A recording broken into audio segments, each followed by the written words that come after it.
by saying this, but it needs to be said because I think a lot of. Okay, guys, so it's like 2:45 in the morning.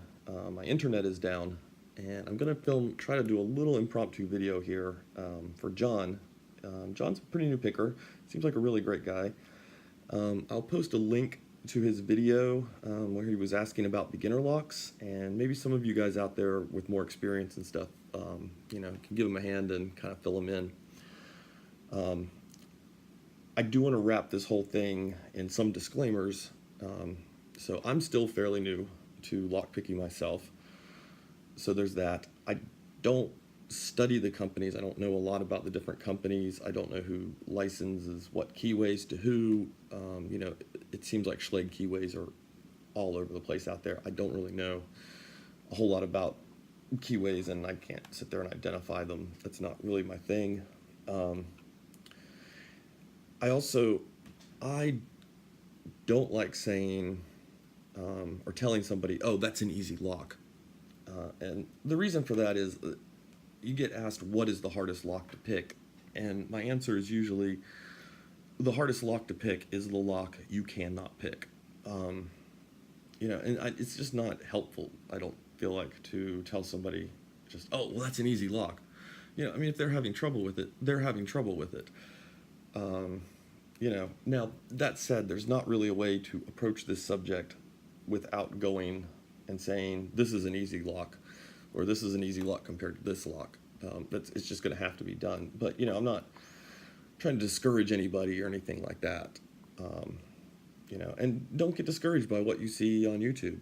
There's some guys out there, and they are just mind-blowingly good. I don't know if it's natural ability, if it's just years of experience, a combination, whatever. But it is a little bit easy to get discouraged when you see people flying through locks and you've been sitting and struggling on one for a week or 2 weeks or whatever. Okay. So this video may be a little bit choppy. I may break it up and do some more in the morning, so you might see the sun out there by the window a little bit later because I am quite tired. And I'm going to try not to be too rambly, which I'm already starting to do. Let me see, did I get all my disclaimers out of the way? I think good enough. All right, so I learned to pick on one of these Sparrows Cutaway locks with a repinning kit. It seemed like a good bang for the buck. So this was the first lock I probably ever picked. The next thing I did really was I picked these, and these are just kind of run-of-the-mill Schalges Kwiks. I got a ton of these used, and I picked through about 300 of them. Or actually more than 300. It could be 400 to 500. All mine were used. I don't know what they're like in their standard configuration. Most of mine had anywhere from 1 to 5 spools, and or also 1 to 5 wafers in them. So they had obviously been modified somewhat. I do believe that out of the box new, they have some spools in them. Now, I can tell you though, this is a harder lock than the Cutaway. The pins are closer together. It doesn't have the Cutaway part, so the tolerances and stuff are better. So yeah, this is a little bit harder.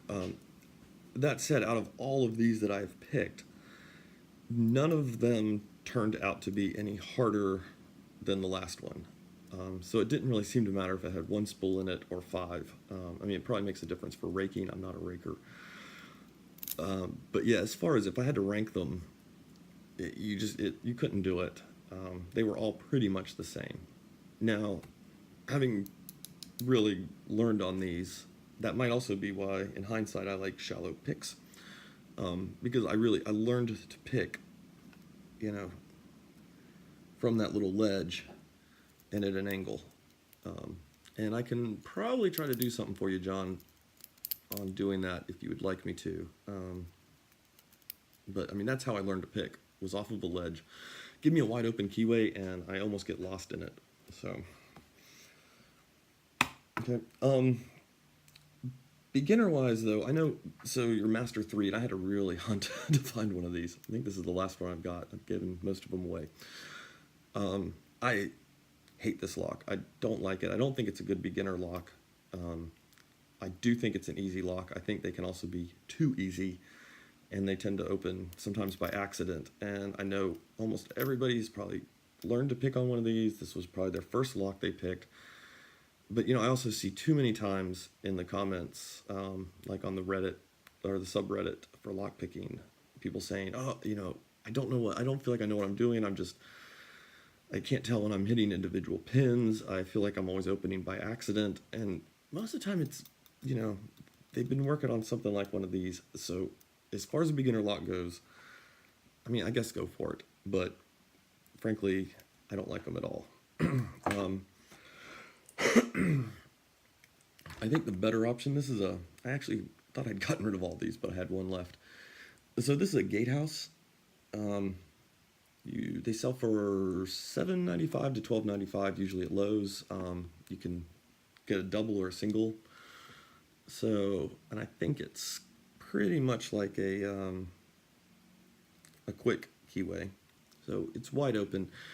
I really like these for beginner locks. I bought one of these kind of late, so it was very easy for me. But what's nice is there is a lot of room. You can get in there with the pick. You can really feel each pin. I've picked maybe 3 or 4 of these. None seem to have any type of security pin in them. They're just straight and they're cheap. You can take them apart, gut them, toss them around and not worry too much about what happens with them. So yeah, when people say, like, what's a good beginner lock to learn on, I would say this is probably your best option for starting out. And John, I think you've picked a few locks at least, so, I think you're probably don't need to know about the Cutaway, but the Gatehouse. You can usually find them at Lowe's. Like I said, Gatehouse, $7.95. Looking on, a lot of people talk about the Kwiks. The Kwiks. This happens to be the only Kwik that I have on me at the moment. I thought I had another one. This is pretty standard, older one. I think it's actually, I think it is one. I've got a bunch of these crappy ones, and a lot of them I've gutted for pins. We will pretend it's a Kwik. They tend to have a spool in 2 and 4, if I remember correctly. And I would generally say these are easy picks. In comparison to these, I would almost put them on par with each other. It's hard to... This keyway may be a little bit more difficult for some people than this one is, but if we go and overlook that, I think they're pretty much on par as far as difficulty goes. So then we've got, that's the Gatehouse. Okay, so I'm pretty sure this is a Defiant, I think. It feels a little more solid than most of your Defiants, and it's pretty scratched up. But Defiant is probably your next step, I guess, from Gatehouse. It's a really tough call to say which one is going to be more difficult, Gatehouse or Defiant. You can usually find Defiants pretty cheap all over the place at like restores and things like that. Not a lot going on in that lock, though. Then you've got a few oddities. So Baldwin makes a lock, and this really just seems to be a kind of standard Schalges lock. It's a little bit deceptive, I think, because it's got some heft to it. It's a good looking lock. It's very shiny. It's definitely been, well machined. But as far as, don't let that fool you, as far as difficulty goes, if you can pick something like that, you're going to be able to get through one of these. I would almost rank this one somewhere between the Gatehouse and one of these common Schalges. Then there's these LSDAs, and I found these pretty late, so it's a little bit hard for me to say about these. When I found these, I was already, picking Everests and Sergeants and stuff. And so this turned out to be an incredibly easy pick, and I was kind of disappointed because it feels like it's going to be a neat, pretty good lock. You know, it's got LSDA. It's not like an off-brand, but it's not, you know, doesn't sound cheap like, you know, Protecto or something, which I think is is it a Safeguard? I think makes a lock called the Protecto, which is probably lower than the Defiant. I think I used to have one somewhere. They're pretty cheap though. But yeah, so it's hard for me to say, but these actually turned out to be fairly surprisingly easy to pick. Now, all my LSDAs have been used, so it could be that they were repinned or something and used in an office maybe, and it's just bad repinning jobs. But they've all turned out to be pretty simple picks. Sticking with, going back and looking at the Kwik. So this is a Kwik Smart Key Generation 2. You know it's the Smart Key because it's got that little slot there that allows for repinning. And I'm just going to say, you know, stay away from these. I don't care what people say. These are easy to open if you just need them open. But as far as picking goes, this is a much different pick than other locks. And it's got a whole different mechanism in there. It's a pretty clever little mechanism, I think. Doesn't make it super secure. But it's, you know, a lot of people see this, oh, it's a quick set, it's super easy, or even, oh, it's a smart key, they're super easy. They're really not. I mean, for somebody who's just starting out picking, this is probably not one to run out and purchase and go to. Okay. Then we start to kind of step up a little bit, and I'm not sure in what order to take some of this to talk about. I've got some different Yales. So this was probably the first Yale that I picked. And I mean, it picks like a Yale and it feels like a Yale, it tensions like a Yale. But I can tell you this one used and this one used was a world of difference. This one much harder than this one is.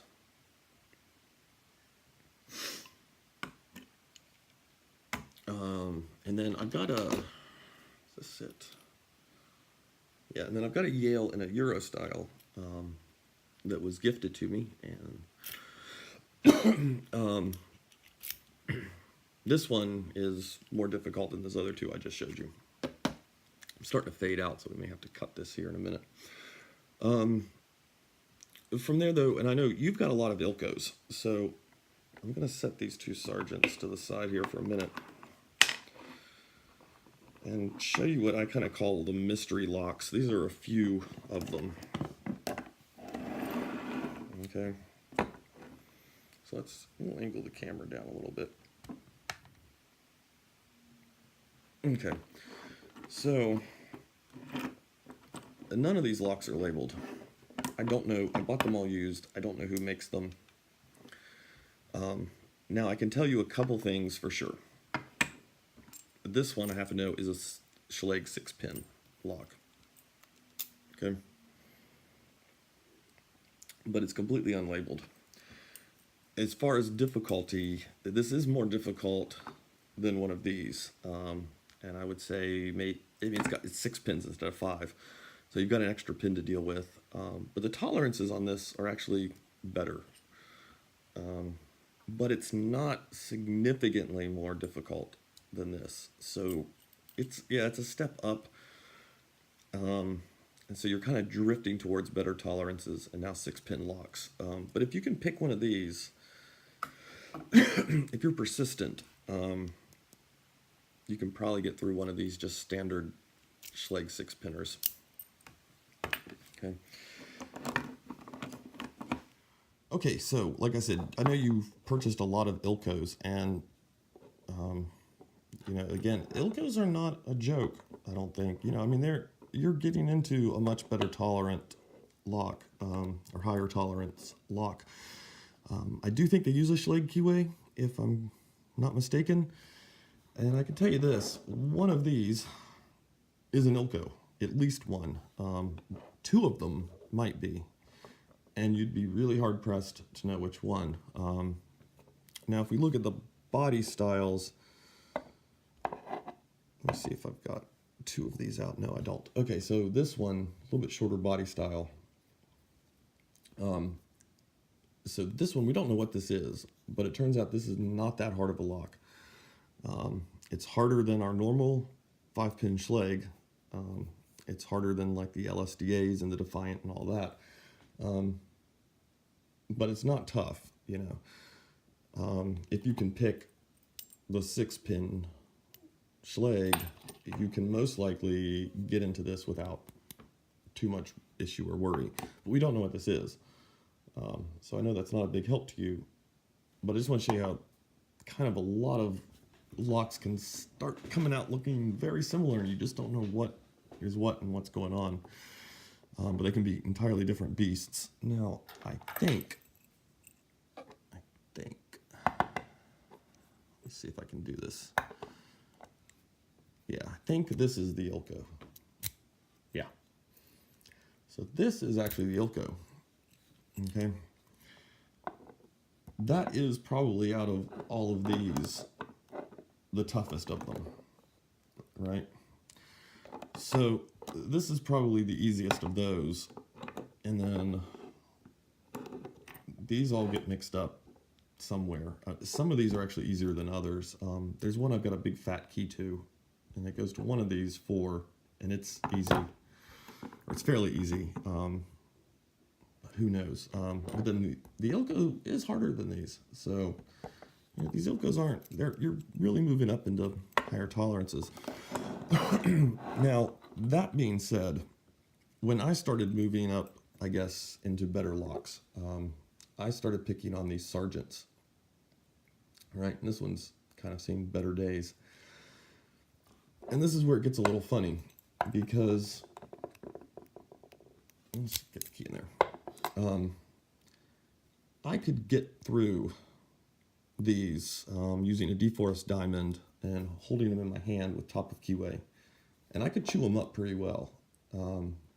They were harder in the clamp, which I found weird. Now, not so much, but at the time, it was harder for me to do in a clamp. And yet I was still at that time struggling with the Ilco. I could open it, but I could chew through a lot of these, and not so much on these. Okay, I've got at least 1 or 2 more Ilcos laying around somewhere, but I'm not sure. And a few I've gotten rid of.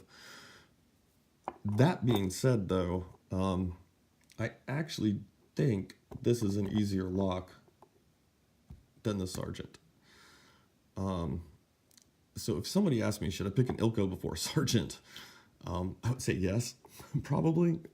But for me anyway, I mean, I was getting through these, and yet still getting hung up and taking longer to do these Ilcos. So it's a little bit weird. And then I ended up with these Sergeants, which have the sidebar in them. That's a whole different beast.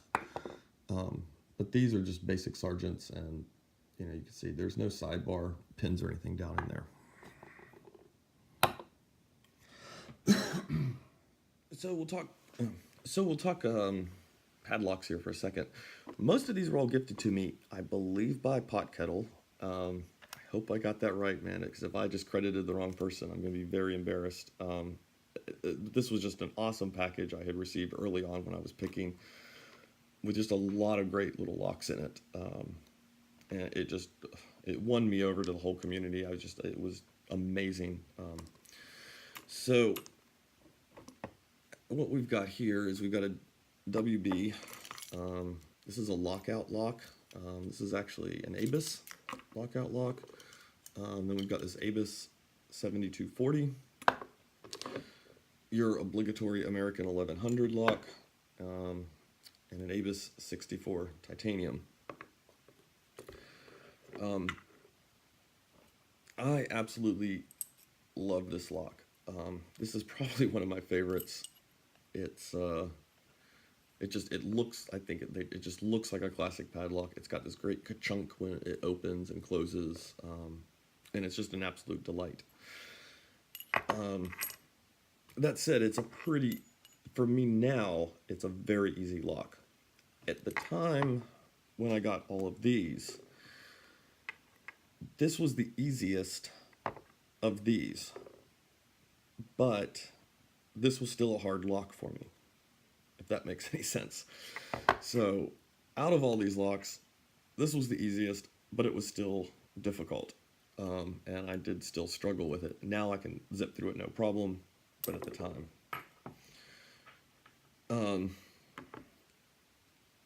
This little guy, the obligatory Abus titanium, I kind of hate these. I can pick them. I don't enjoy it. That keyway, I don't enjoy tiny keyways. I don't enjoy spring-loaded cores, I think. Those are kind of banes of my existence, and this has both of those. But it's kind of an obligatory lock. It's not an easy lock, though, for a lot of people.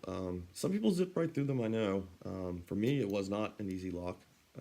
I had to really get used to a lot of that. And it may be because I picked on deadbolts first. I mean, that could be part of it. But this is an easy lock, too, to get discouraged about, because you will see some people are able to pick through these in no time at all. And you're just sitting there going, why won't mine turn over? This Abus lockout still gives me issues.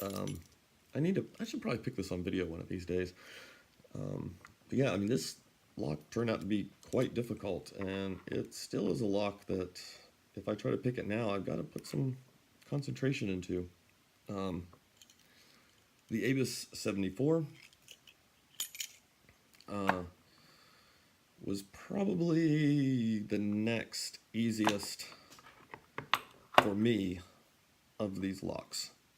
I think I got through the WB, and then I think I got through this one, and then the titanium. I think that's the order I did them. The American 1100, of course, it's a classic, obligatory pick. Everybody kind of has to pick on one of these. I don't particularly like them, but again, it's got that core thing going on I just don't care for, and I'm not that big on the padlocks. But man, you want to learn some tensioning skills. This thing demands some weird tensioning. I'll point out, though, too, on this WB lock, even though I really like to pick it, and at the time it was difficult, but the easiest of these, I did not learn much from picking this lock. It was interesting, it was neat, I really liked it, it was cool, I thought it looked great, but as far as what this lock taught me, it did not teach me a whole lot. The Abus 72, out of this lot, probably taught me the most. The American 1100 will really test your tensioning skills. But those skills almost only apply to the 1100. I don't know. It's a weird beast. It almost deserves its own little space over here. I don't know if I'd say it's fun, but I do have some fond memories, I guess, of pushing through it. Okay, so we will look at a few Euro cylinders. I do not have a whole lot of Euro cylinders. It's not something I've got a lot of. My first Euro cylinders was this ICO. Show you the keyway there. See that keyway? And by the time I got to these, it was a struggle, but not impossible. Or I didn't feel like it was impossible, and I started tearing through them fairly easily. I had, like I pointed out this Yale before, this one way more difficult than this ICO. Now where it gets weird again is this is a very generic lock from Austria. I think Casey bought it. You can see the keyway there. I don't know. I don't know what she paid for it. I think it was under 15 euros. I think. So it was very generic. It was kind of just off the shelf at a hardware store type place. What was weird to me was this lock actually turned out to be more difficult than these ICOs. And I would have actually kind of thought this would be easier than these. And it could just be that I put a lot of time in on these initially because I was very excited to have them, and I just got really used to them. That could be the case. I have about 3 of these. But yeah, this one turned out to be much more surprisingly hard. In fact, to put it in perspective, I do have another Euro cylinder. This is an EVA. It's a pretty standard EVA here. I actually picked this EVA before I picked this generic thing. So go figure that one, you know, I don't know. There's the EVA's keyway. Kind of nasty. So yeah, I don't know. Figure that one out. Now all that said, I've also got 2 of these asses in Euro style, and they are still a headache for me. I have not yet managed to get this lock picked. So yeah, this is definitely, at least for me, the hardest of those Euros.